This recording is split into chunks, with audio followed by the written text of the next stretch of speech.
Well, thank you for joining us here. Welcome to Cypress Lawn Heritage Foundation. What's so important about the 18th of February?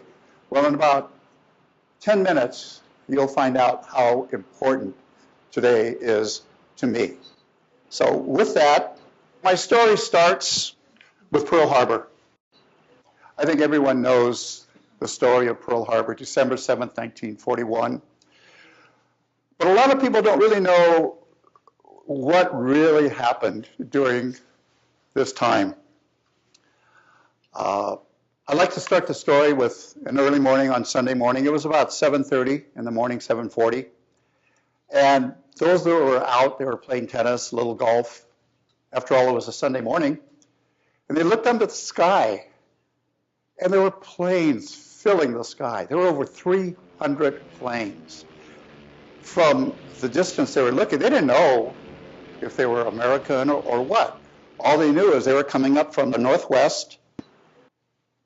There were three types of planes. There were fighter planes, there were dive bombers, and there were torpedo planes. Now, there was a radar installation that they had just put together up in Pearl Harbor.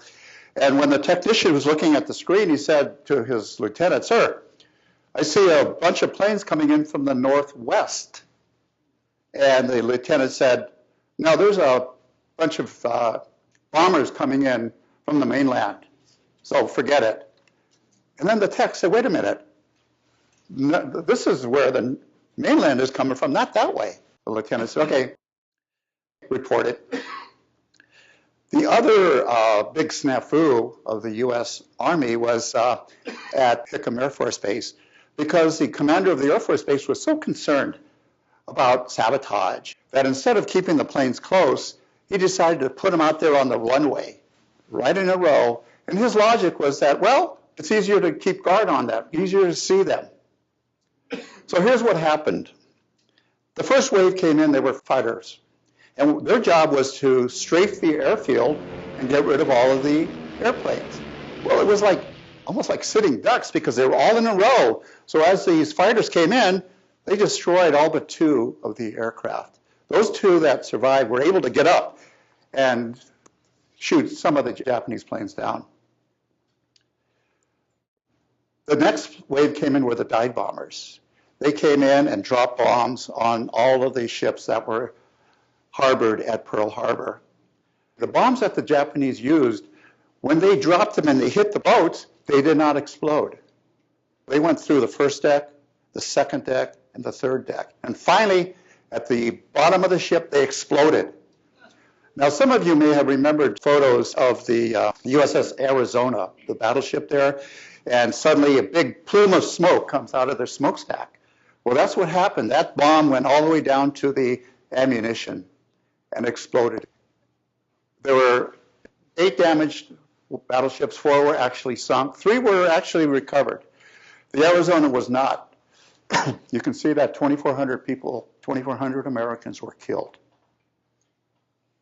1,100 of those were in the Arizona. So if you go to Hawaii and go to Pearl Harbor, you will see the monument, memorial. You look down at the water, and you can kind of see a little bit of the oil still bubbling up from the oil tanks.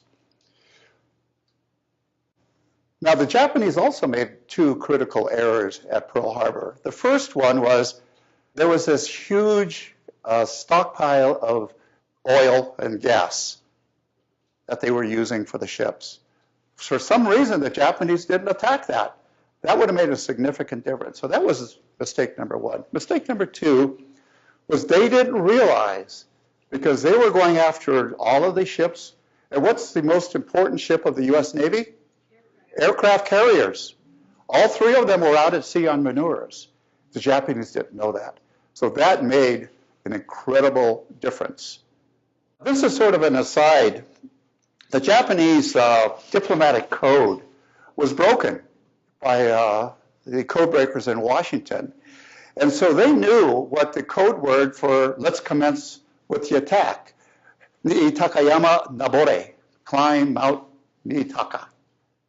So that's how they started. But interestingly, and this is something that many of, even when I researched this, after the successful bombing, the commander of the airplanes radioed back to their carriers and said, "Tora, Tora, Tora." Now, people have seen movies called Tora, Tora, Tora, and the way they showed it was that Tora, Tora, Tora was the Japanese word for tiger, which it is. But in this case, the Japanese used the first two words of Totsugeki Raigeki, Tora. And that Totsugeki Raigeki is lightning attack. So that was how they were able to communicate back to the commanders on their carriers. By the way, they had 6 carriers coming over, and interestingly, supposedly, no one knew that they were coming over. They were coming over towards the North Pacific, so supposedly no one knew, but maybe not. So that's the story of Pearl Harbor, and that's how we're going to start our presentation. But what I want to do is do a little flashback. I want to tell a story that some of you may feel it's a little disturbing, but it was a documentary that was presented by the History Channel on TV back in December. And the flashback I want to talk about is the Roosevelt Conspiracy Theory. Roosevelt Conspiracy Theory. What is that? What I'm going to give you is a few facts. Some are circumstantial, but the presentation that I'm giving you is factual. What did President Roosevelt know? The bottom line is that President Roosevelt was supposedly knowing the Japanese were going to attack Pearl Harbor. Roosevelt really wanted to fight Germany. And Roosevelt got several calls from Churchill in England, and Churchill asked, "Hey, I need some help."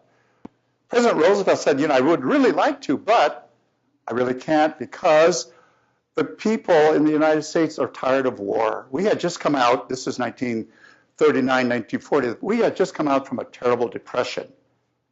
The country was not in the mood for war. But we also know that in 1940, Japan, Italy, and Germany signed a treaty called the Tripartite Treaty.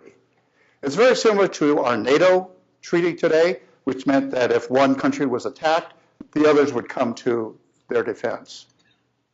Because of that treaty, should Japan become part of the war against US, then automatically Germany and Italy would declare war on the US.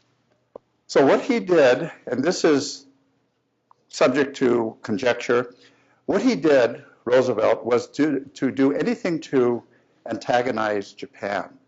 He froze all their assets here in the US. Japan, being a small island nation, was dependent on resources outside their country, specifically down in the South China Sea. They needed rubber, they needed oil, they needed minerals. Roosevelt sent an embargo to blockade any of that. So whatever he could to antagonize the Japanese, he put Japan in an untenable position. As I said before, the Japanese code, the diplomatic Japanese code, was broken. And the code breakers were reading a series of messages to their ambassadors in Washington, D.C. There were 13 of them, but the 14th one was probably the most significant. The 14th one basically said, stop all negotiations with the U.S. Stop all diplomatic negotiations. What that meant in diplomatic terms was, we are going to start a war. Secretary of War Henry Stimson wrote in his diary how we should maneuver Japan into firing the first shot. That a crisis had come in which a way that would unite all the people. So this was the way that Roosevelt got the people to say, yes, we are going to fight Japan. So, December 8th, President Roosevelt spoke to Congress, and what he wanted was a declaration of war against Japan. Yesterday, December 7th, 1941, a date which will live in infamy. December 7th, 1941, a date that will live in infamy. And after the speech, he had a unanimous vote to declare war against the Empire of Japan. I had mentioned earlier that today, February 18th, was a very significant day for me and many Japanese folks who are in the audience, because on February 19th, 1942, President Roosevelt signed an executive order. I think all of you are familiar with executive orders nowadays. But the executive order 9066 basically said there's a war zone, and it's going to be basically Washington, Oregon, and California, the West Coast, that it's a exclusion zone, and that those persons who are excluded are enemy aliens. Now, he didn't mention Japanese, he didn't mention Italians, just enemy aliens. So the War Department, General DeWitt, said, okay, this gives me the authority to round up all the Japanese because they are enemy aliens. So there were 120,000 roughly in the 3 states. Interestingly also, 60% of those 120,000 were citizens. They were born here in the United States, but this executive order ignored the fact that they were citizens, that you had to go and present yourself to the government, identify yourself and whatnot. So because of this executive order telling all the Japanese, all the families, all the businesses, all the farms, the order told everybody, you have to dispose of all these assets because you can't take them with you. You can only take what you can carry. So farmers had to sell their properties. Now there's a couple of farm growers in the Contra Costa area around Richmond. There were about 4 families. They got together, and there was also a neighbor of theirs, a Caucasian neighbor. And he was kind enough to take care of all of the farms for these Japanese farmers so that when they were able to come back, they were able to come back to an intact business. Now think about it. If you were going to buy something from someone who really had to sell something, would you give them the price they asked? Probably not. So you can imagine that folks got pennies on the dollar from what they had to sell. Now, I want you to remember these 2 young ladies for 2 reasons. One, you'll see a little later in my presentation, but notice what's on their lapels. They're called tags. And you would think, oh yeah, they put their names on there so they can identify, well, you know, with each other. But no, there were numbers of all the families. So these number tags went on your coats, went on your suitcases, went on your packages. And that's the loss of additional dignity that the Japanese had to suffer. They were reduced to numbers. A couple of interesting stories. You know, I said that they could only bring what they could carry. There's a lot of stories of people who would put on 3 or 4 shirts, 4 or 5 sweaters, and 2 or 3 jackets because they couldn't pack it all, but they were able to wear this stuff to wherever they were going. Where they were going, they had no clue. What happened is they were getting on buses, they were getting on trains. Interesting, look at the soldiers.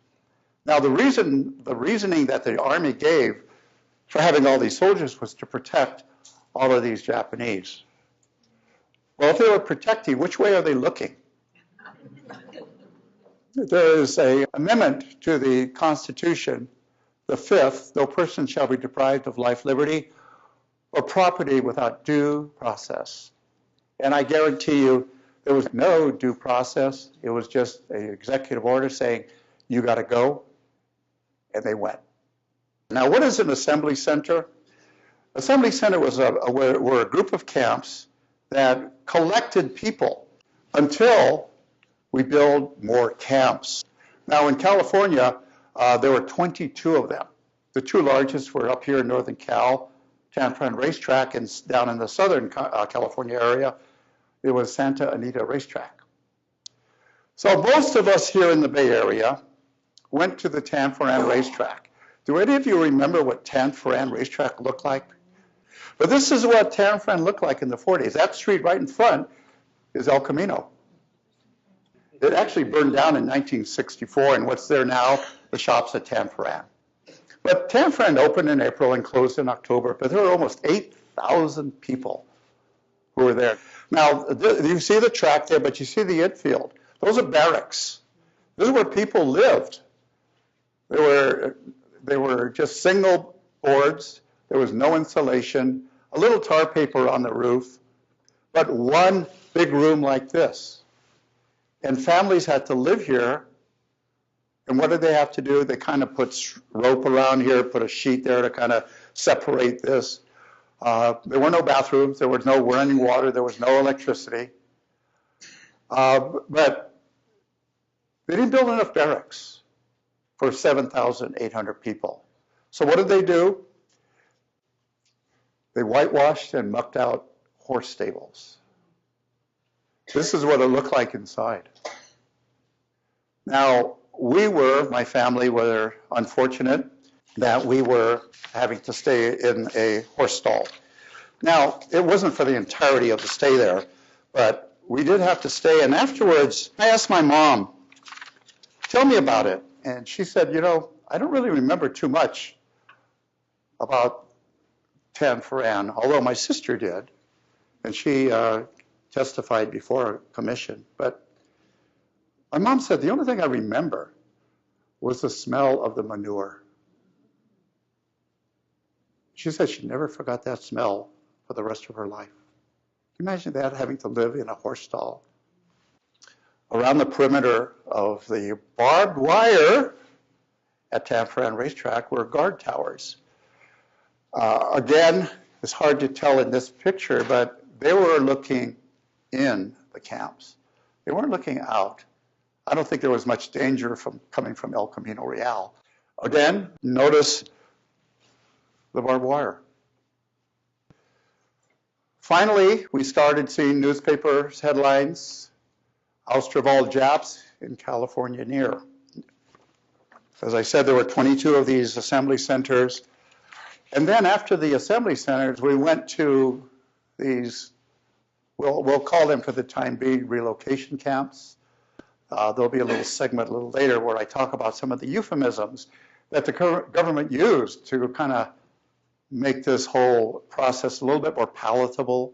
There was a newspaper headline that said, aliens and non-aliens shipped to the interior. That was an actual headline. My question is, what's a non-alien? Or can you imagine if they said aliens and citizens shipped to the interior? These were the euphemisms that the government used in this war effort. Well, right now we're going to an internment camp, evacuation camp. There were two in Arizona, right in the desert, which was nice. There was one in Colorado, Amachi. There was one in Utah, Topaz. A couple in California, Manzanar and Tule Lake. But the one that I want to show you is this one, Heart Mountain. Now you can just see this is an example of what all of the camps look like. There's nothing around there. They're in the middle of nowhere. Heart Mountain held about 18,000 Japanese and Japanese Americans. Here's an interesting sociological study. I don't want to get too deep into this right now, but what happened is because families went into a camp, the typical breadwinner, the dad, he really lost a lot of authority. He couldn't say, okay, we're going to eat now, or you got to do this or that. All that was taken away because you had to go line up, bring your utensils to the mess hall, and sit down. So the opportunities that they had back at home were missing. They couldn't talk about, what happened at school, or tell me about, your new boyfriend, or something like that. It didn't happen. What happened was that the meals were really kind of segregated. All the men kind of sat together, all the kids over there sat together, and all the ladies, they sat together. So the ability to give manners that are traditionally taught there, and of course, As I said before, the camp barracks were just one big room that was separated by sheets. So there was absolutely no privacy. And there was no way for you to discipline your kid because you'll be yelling and the people next door would hear you.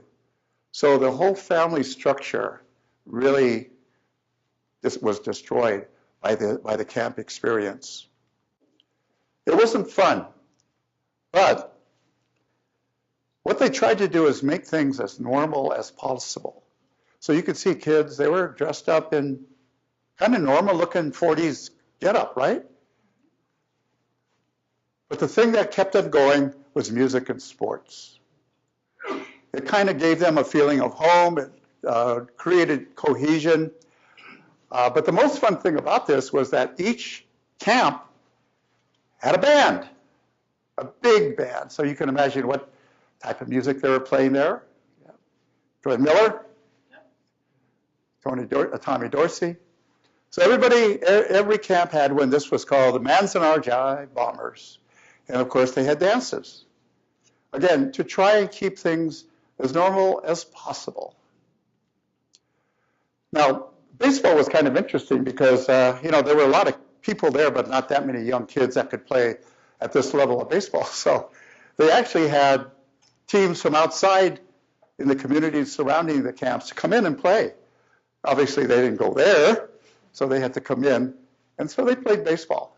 If you go to the Baseball Hall of Fame in New York, you'll see a whole segment on Japanese baseball. So I kind of just want to throw this out. How would you feel if you were put into similar situations? One group that was probably the most controversial and created incredible crises in the camps.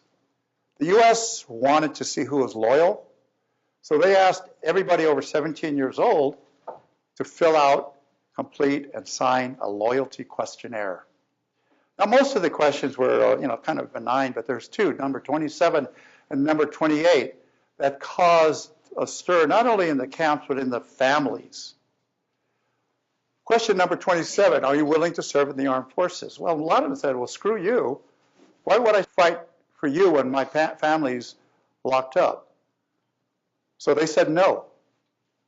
The second question, will you swear unqualified allegiance to the United States and forswear any form of allegiance to the Emperor of Japan?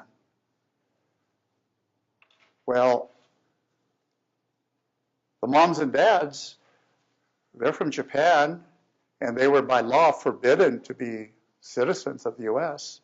So why should they say, no, I will not forswear allegiance to the Emperor of Japan? So they said no. Well, these people who said no became what we call the no-no boys.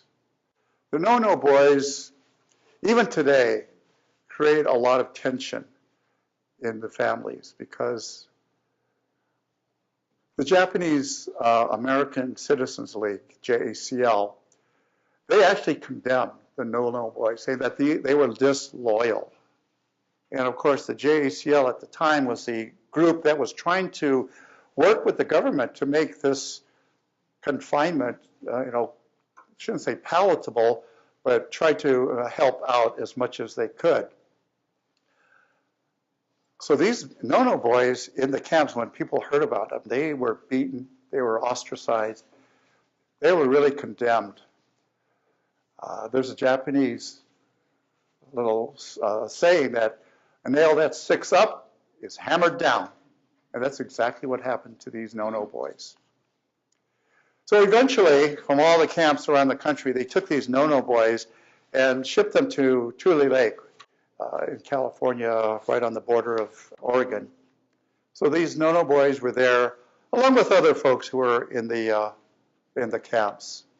So they felt pretty upset that the government would do this to them.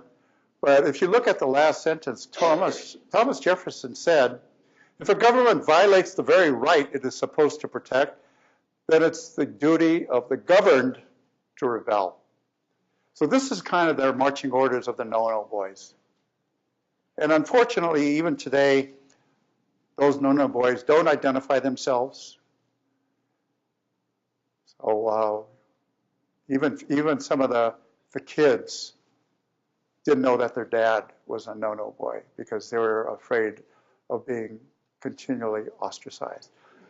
As people get older and as the seniors are passing, then it's becoming a little bit more accepted, especially because of what Thomas Jefferson said, that actually these boys were heroes. To give up whatever they had to say no. So I salute the no-no boys. As I said before about camps, internment, evacuation, what we want to do, the Japanese community, is to really change some of those words to something that's more to what really happened back there in 1942. So we call it power of words. So some of the words that we wanted to change, and as you know, they're all euphemisms. These are the words that mean something else. One of the words was, instead of relocation, it was actually forced removal. Relocation means you can move over there. Forced removal is you have to move over there because of a government order. Evacuation, same thing. These nice terms, relocation, evacuation, they're very benign sounding, but that's not the words that should be used because that's what happened. It was forced removal. Internment, incarceration. We were jailed. What do you think when you have barbed wire and guards? You think that we can go in and out? No, we were jailed. We were imprisoned. Assembly centers, temporary relocation. American concentration camps sometimes has a little bit of an issue with us using that, but it really was, if you think about it, a concentration means that they were like people all there together, and the only ones in the camp were Japanese. Some were not citizens, but they were all Japanese, so they're called American concentration camps. This was my fun one, detainee. Detainee means that, oh, stop, you got to wait here a bit. No, they were prisoners of war. There's no question about that. Glad to answer your questions. Remember these two little girls? They're from San Francisco. The last name is Ochida. One of them is still alive up in Oregon. And we met with them because a group of us are trying to honor and memorialize the people that were imprisoned at Tanforan Racetrack. So we asked her if we could use her image and her sisters in putting together a memorial. So we went to visit with BART for the San Bruno BART station, and they were more than happy to cooperate with us. We went to the shops at Tanforan, talked to them about it. They said, absolutely, whatever you need, we'll do. Well, the first thing we did at the BART station in San Bruno is we put up a series of pictures. So any of you who are at the BART station, you don't have to pay. You can go in and look. There's a series of pictures. Now, these pictures were all taken, I'm sure you know Dorothea Lange, very well-known photographer. Well, she took these pictures like this, all over and we posted them. But to make it interesting, we found these people as they were adults today. And we took a picture of them. So we put them together. So there's about 30 pictures of people who were there and who are now here. So please take a look and between the shops and the San Bruno BART station. Right there, it's going to be a beautiful plaza, and our plaza, our memorial will be there. This is just an artistic rendition. It may or may not look like that, but you can see the two little girls. Those are the Machito girls, and it'll be as hopefully as close to what they look like as possible. Those are 23 cherry blossom trees, and it's hard to see, but on the back wall will be horse stall doors. And on those horse stall doors will be the names of the 7,800 persons who were in prison at Tanforan. And then on the ground, it's hard to see, but you see little paver stones. That's where we will put those names. I honor my mother, my grandmother, or whatever. That's where that's going to go. You know, one of the questions that normally is asked of me is, wait a minute, you guys were here in the West Coast. What about Hawaii? I mean, it's 2,500 miles closer to Japan, and they actually did attack in Hawaii. What about Hawaii? Well, if you notice the 1940 census, there were a total of 423,000 people in Hawaii. But of that, 158,000 were Japanese, or 37%. Now, the Japanese came over to Hawaii in the late 1800s, mainly to work on the sugarcane fields. They worked hard, saved money, and eventually got married with a picture bride. They started families. They wanted to be a part of the community in Hawaii. So by the 1940s, they were no longer farmers. They were no longer just working on the sugar canes. They were actually very professional people. They were doctors. They were lawyers. They were school teachers.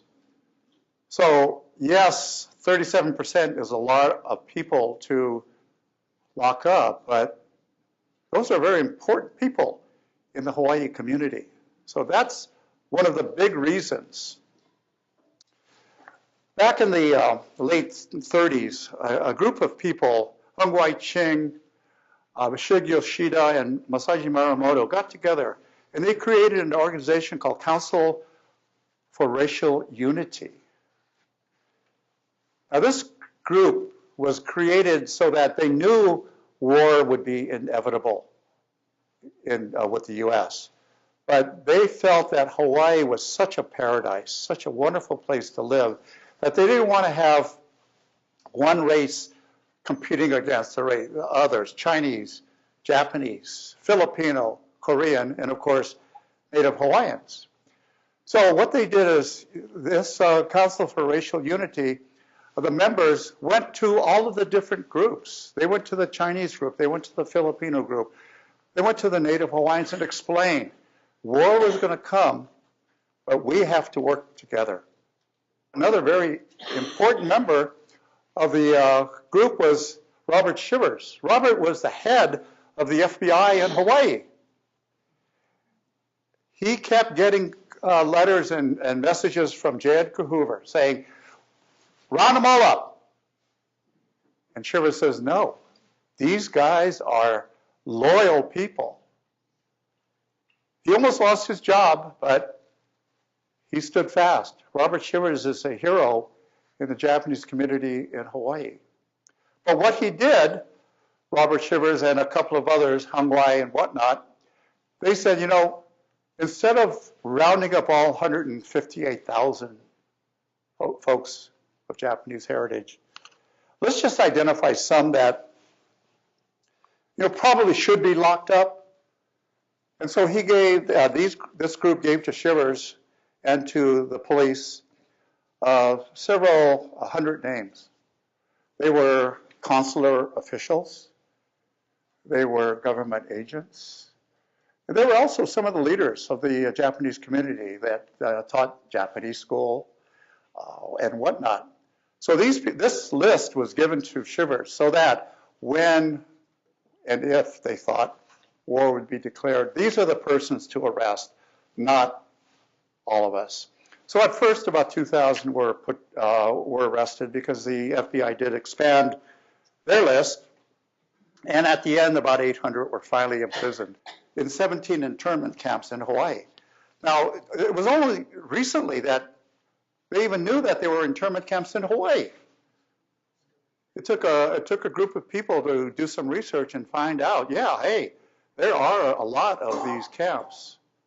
Now, some of these leaders, they weren't imprisoned in Hawaii. They were sent, believe it or not, to Texas. And it was a Justice Department camp.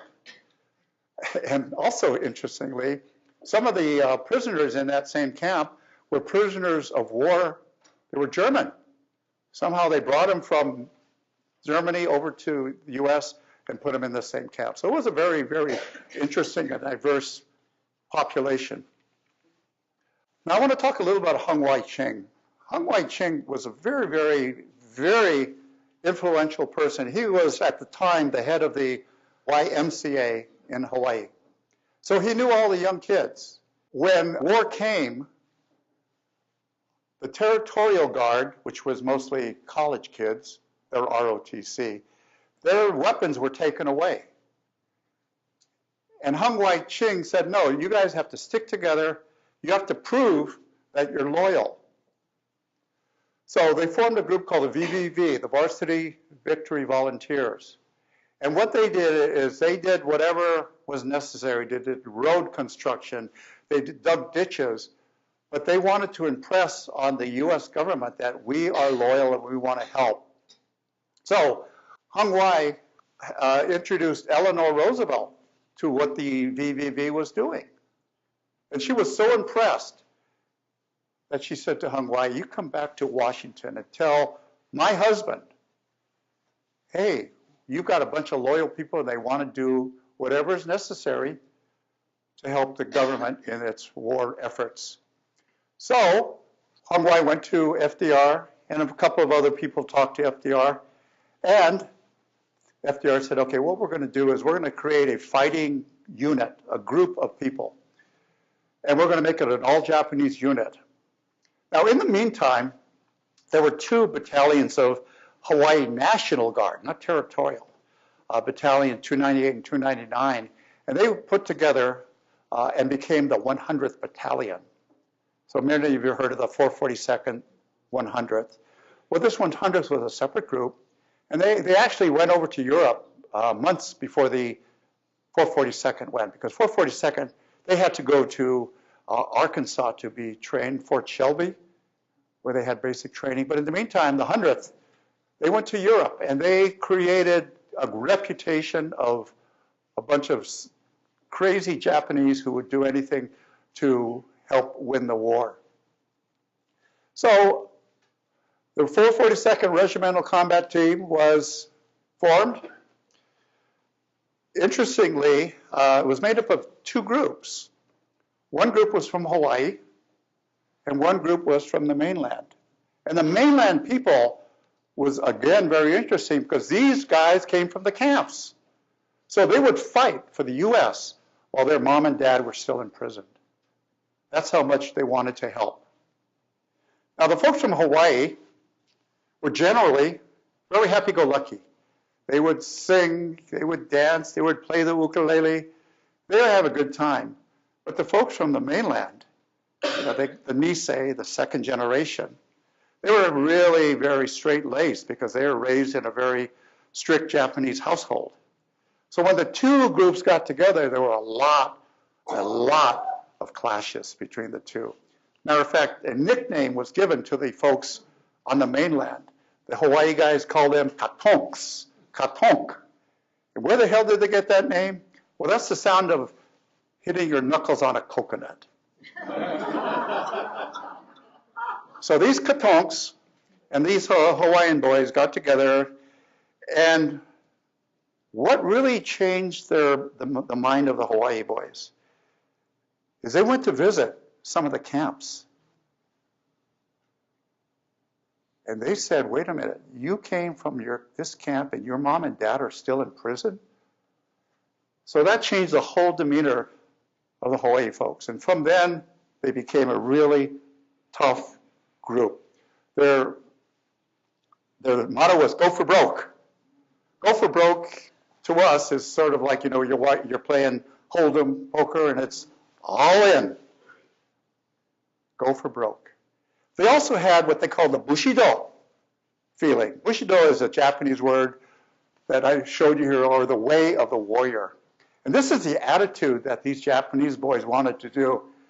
They wanted to serve in the U.S. in spite of the fact that their parents were still in prison. Bushido, the way of the warrior.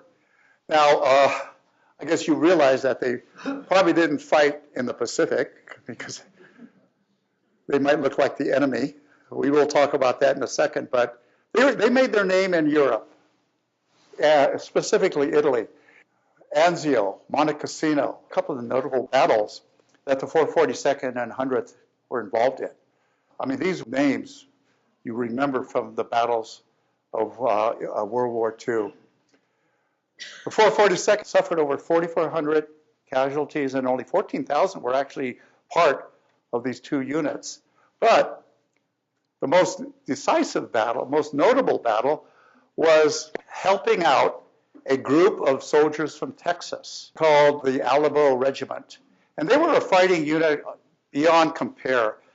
But the problem with them is they just kept fighting, and forward, going forward, and going forward, and going forward, until they realized, wait a minute, we have no support behind us. Our supplies are gone.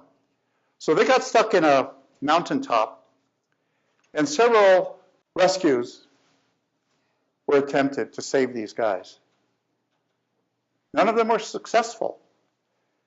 And then finally one of the commanders says, let's send the 442nd. And the 442nd guys were really pissed because, this was like a suicide mission to them. But they said, nope, way of the warrior. We got to do it. So they fought for 6 days, going up a hill, shooting, getting killed. Japanese boys had 800 casualties to save only 211. But that was the lost battalion, and this story is probably one of the most heroic stories of World War II. Look at all the medals and awards that the Japanese 442nd won. 21 medals of honor. Most distinguished one was to Sergeant Daniel Inoue. He lost an arm. He became a senator from Hawaii. And when he retired, was the highest ranking Democrat in Washington. But you can see all of these 9,000 Purple Hearts. They were the most highly decorated for their size. They were the most highly decorated unit in U.S. Army history. Now, after the war, Hawaii applied to be a state in the Union. And they were having a lot of problems with some of the senators said, why should we give Hawaii the statehood? But the boys from the Lost Battalion went to their legislators in Washington and said, look, here's what happened. They told the story, and the legislators talked to their other folks, and in 1959, Hawaii was given the honor of being the 50th state in the Union. So that was the 442nd. They obviously contributed greatly to the war effort. What I want to talk to you about now is an article I wrote at the San Mateo County History Museum. I call it the America's Secret Weapon, because I would gather that the vast majority of you have never heard of the Military Intelligence Service, or we call it MIS. The MIS were Japanese boys who the government said, we're going to have a war with Japan, so we're going to need some interpreters. We're going to need some translators. We're going to need people that understood what's going on with the Japanese soldiers. So they started a school in San Francisco at the Presidio. Now this is the first class in the Presidio. It's no longer there, the school, but the building is there. It's called the MIS Historical Learning Center. So if any of you want to go see it, it's right there off of the Marina Boulevard. But it was kind of interesting because the government knew that there were a lot of Japanese boys that were in the military. So they all called them in and said, we want to see if you were qualified.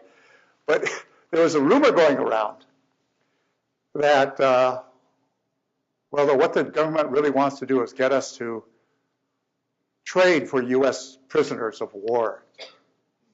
So when some of the Japanese boys went in for their test, they said, oh, I don't speak Japanese. Because they didn't want to, the rumor was there. But after about 1,000 were interviewed, they finally picked 60 as the first class. The reason that 1,000 were interviewed and only 60 was because all these boys, they spoke Japanese. Their parents spoke Japanese at home. They knew how to read and write. That was not much of a problem. But what the government gave them as a test was very complicated military jargon. And these boys never heard of this military stuff, so a lot of them failed. But 60 were finally became a thing. So only 100 or so went to the Pacific early. But by war's end, every commander in the Pacific wanted one of these boys. They were able to interrogate prisoners. They were able to translate interviews. But the best thing is that they were able to read some of these captured documents, the maps, the marching orders, the strategy that the Japanese were using. And this is something that made the war for the U.S. a lot less difficult. Many of the commanders in the Pacific said that if it weren't for these MIS boys, the war would have lasted another year or two.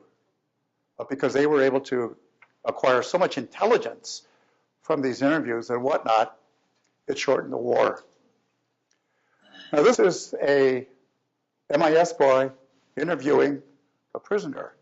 And I picked this one specifically because this young man, Phil Ishio, is my cousin. So I have a vested interest in this picture. But he stayed in the Army, retired as a colonel, and then went on to work at the CIA as an analyst and retired there in the 90s. He was about 30 years older than I. His mom and my mom were sisters, although his mom was the oldest. But we were all very proud of Cousin Phil.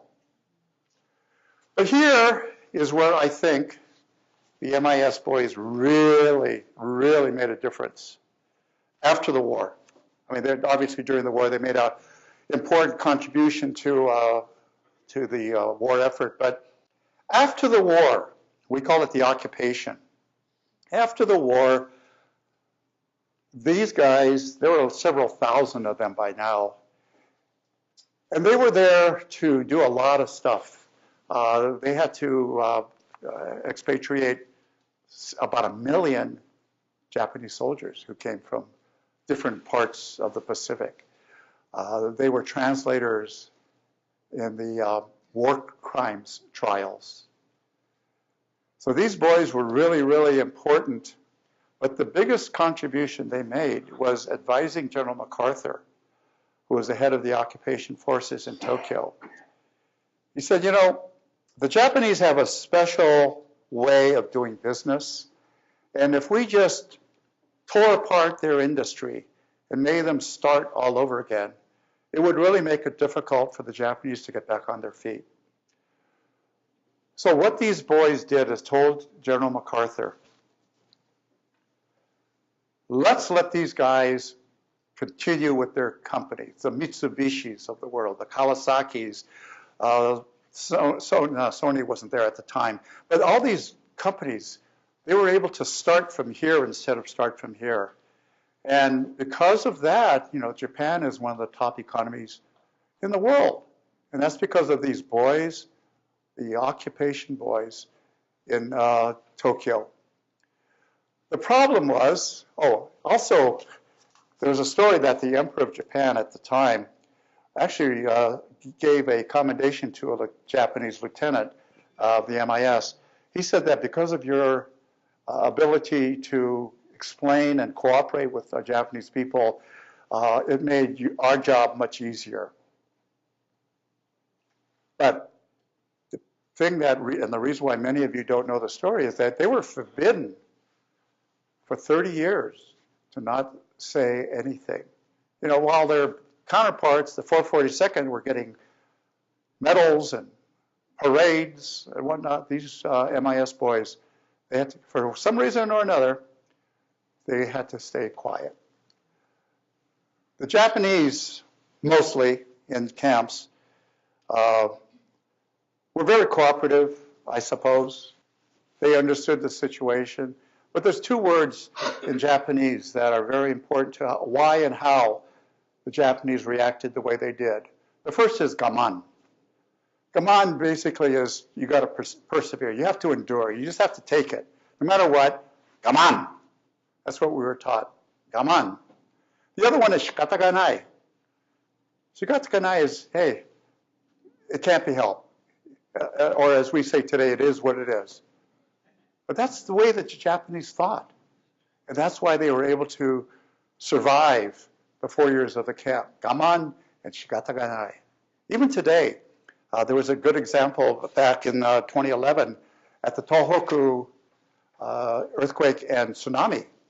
If you saw how these people reacted to help one another, knowing that, their homes are destroyed, they all had that same gaman, we just have to endure. And shikata ga nai, hey, there was nothing we could do. That was Mother Nature at its worst. So gaman and shikata ga nai are very important to the Japanese. After the war, and a couple of years later, we asked our parents, tell us what happened. And an interesting thing happened called social amnesia. Social amnesia was forgetting the bad stuff or just remember the good stuff. But in many cases, our parents never told us about what was happening. So at home, with my sister and brother and myself, we became Americans. We became all Americans. My mom was the president of the PTA. She was a den mother in the Cub Scouts. We were Boy Scouts. We lived an American life. We never spoke Japanese. That was a loss of our cultural identity. So what happened? And this is sort of my conclusion, because I call it victory. This thing called redress. A bunch of us activists in the late 70s and early 80s said, this isn't right. We have to tell the story, and we have to tell the government, you need to repay us for all the losses, businesses, homes, farms. There really isn't an accurate number as to how much money how much value we lost back in 1942 dollars. It's as low as $1 billion to as high as $500 million. And in today's dollars, you can imagine how much it's worth. So two groups went to fight this redress battle. The first one said, no, we're going to sue the government. And there were a couple of suits that had been successful. Specific farms said, look, here's my loss repayment, which they did. But basically, this reparations lawsuit really didn't do much good because they couldn't tell everybody how much they lost. If you're gonna ask for damage, you gotta find out how much you lost, and they really couldn't. So another group, of which I was a member, was called Redress. And we decided to go and see if we can make a difference in Congress by doing some legislation. So there were a couple of leaders in the Congress. Norman Netta, who many of you know, who was a congressman at the time, but in his later career, was on the cabinet of two presidents, one of labor and one of transportation. And he was the Secretary of Transportation when 9/11 hit. So he's the one that said, all you planes land. Norman Netta, Bob Matsui, he and I went to college together from Sacramento, and two very, very important senators, Senator Inoue and Senator Spark Matsunaga from Hawaii. Now, their theory and their way of doing their legislation was not to tell their folks in Mississippi or the Midwest, hey, we got to change the law because we have to repay the Japanese. They knew that that wasn't going to happen, especially when you're talking, billions of dollars of money. So what they decided to do was use the theory that these Japanese, they lost their constitutional rights, their civil rights, their human rights. And that's what got the legislators to say, I'm on board.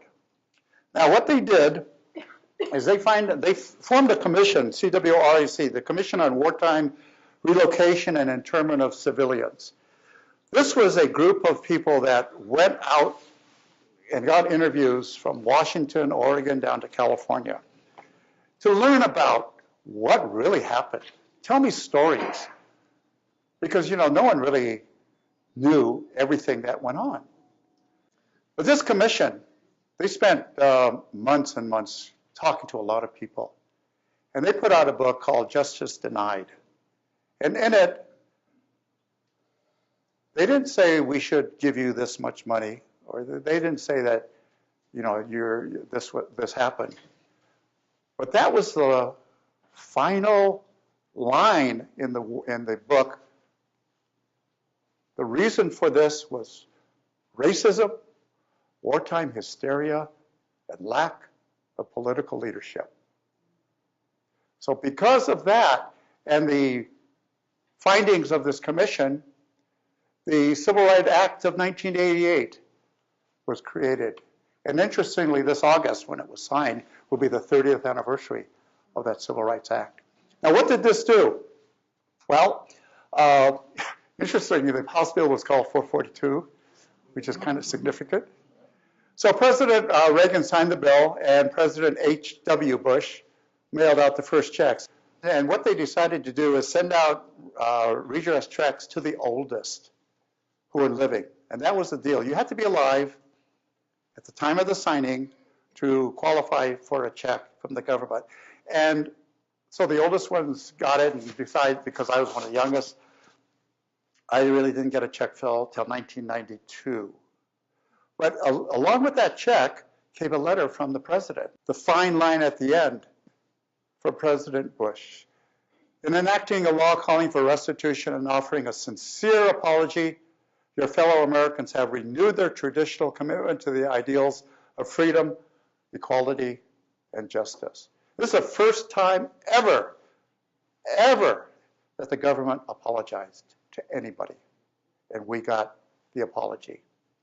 So this is what I call my victory, because we were able to at least get an apology. We got a modest check, and it was nowhere near the actual financial loss, but it was symbolic, and we did get an apology. So in my closing statement, I want to say something from philosopher George Santayana. Those who cannot remember the past are condemned to repeat it. So there's a lot going on in Washington right now that we have to consider, because when the new administration came in, one of his people that were in his group said, well, we did it to the Japanese, so we can do it to the Muslims. So these are the things that we have to remember. These are things that we can't just slough off, because if it happened once, it could happen again. Okay, thank you.